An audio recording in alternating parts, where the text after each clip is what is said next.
নমস্কার, আমি সুজয় সর্দার, যোগ্য গ্রুপ সি ক্যান্ডিডেট। যোগ্য গ্রুপ সি গ্রুপ ডি অধিকার মঞ্চের তরফ থেকে আগামী 8ই জুলাই 2025 শান্তিপূর্ণ নবান্ন অভিযানের ডাক দেওয়া হয়েছে। এই সম্পর্কে দু একটি কথা বলবো।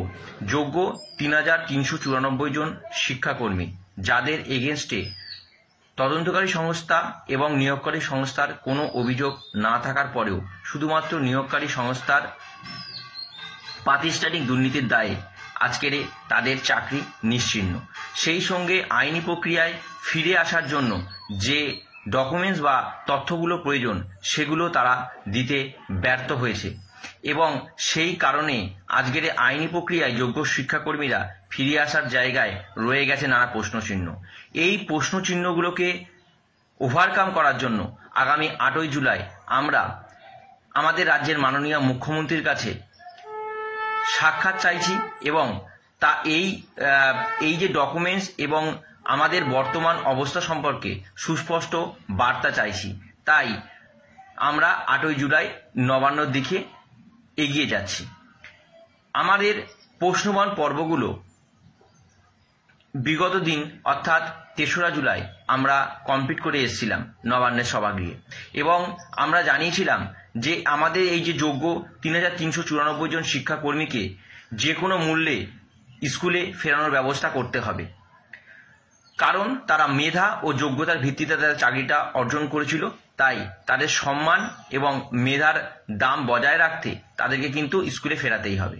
দ্বিতীয়, তাদের আইনি প্রক্রিয়াকে শক্তিশালী করে তোলার জন্য আমাদের কিন্তু দরকার যে যোগ্যদের সার্টিফাইড লিস্ট, সেই লিস্ট প্রদানের ব্যবস্থা করতে হবে। সেই সঙ্গে সঙ্গে 22 লক্ষ ওএমআর পাবলিক ডোমেনে আনার ব্যবস্থা করতে হবে।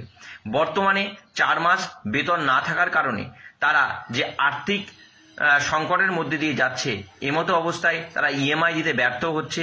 তাই তাদের ইএমআইগুলো স্থগিত রাখার ব্যাপারে পদক্ষেপ নিতে হবে। সেই সঙ্গে সঙ্গে যোগ্য 3394 জন শিক্ষাকর্মী সম্বন্ধে সুস্পষ্ট বার্তা দিতে হবে। আপনাদের এই যে 3394 জন শিক্ষাকর্মীর কাছে আমার আবেদন, আপনারা 8ই জুলাই প্রত্যেকে নিজের সমস্যাকে ওভারকাম করে প্রত্যেকে আপনারা আসবেন, কারণ আপনাদের উপস্থিতিই কিন্তু এই উত্তর পর্বকে আরও শক্তিশালী করবে, সংগঠিত করবে। তাই কেউ কোনো অজুহাত দেখিয়ে সেই দিন বাড়ি থাকবেন না। আপনাদের উপস্থিতি কিন্তু একান্তই কাম্য এবং আপনাদের উপস্থিতিই কিন্তু এই উত্তরবান পর্বকে সংগঠিত করবে, মজবুত করবে।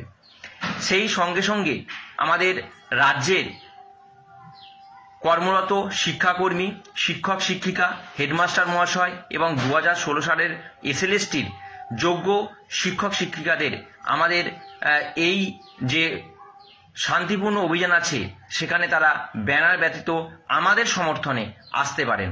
যেহেতু যদি 2016 সালের প্যানেলে সবচেয়ে কেউ বেশি বঞ্চিত হয়, তাহলে কিন্তু যোগ্য শিক্ষাকর্মীরাই সবচেয়ে বেশি বঞ্চিত হয়েছে। তার কারণ আজকে যোগ্য হওয়ার পরেও তারা স্কুলে ফিরতে পারেনি, যোগ্য হওয়ার পরেও আজকে তাদের 4 মাসের বেতন বন্ধ। তাই তাদের সমর্থনে আপনারা এগিয়ে আসুন এবং ওয়েস্ট বেঙ্গলের বুকে যে বিপর্যয় ঘটেছে, সাধারণ শুভবুদ্ধি সম্পন্ন সমাজের মানুষের কাছে আমার আবেদন, এই বিপর্যয়কে এখানেই রুখে দিন এবং এই বিপর্যয় যাতে ভবিষ্যৎ প্রজন্মকে ফেস না করতে হয়, তাই জন্য আপনারা এগিয়ে আসুন এবং আমাদের এই অভিযানকে সাফল্যমণ্ডিত করুন এবং যাতে আমরা যোগ্যতা ও মেধার ভিত্তিতে যারা চাকরি পেয়েছিলাম তারা যেন এই অর্জিত চাকরিটা পুনরায় ফিরে পেতে পারি এবং সম্মানের সহিত আমরা স্কুলে ফিরতে পারি, তার পূর্ণ প্রয়াস করুন।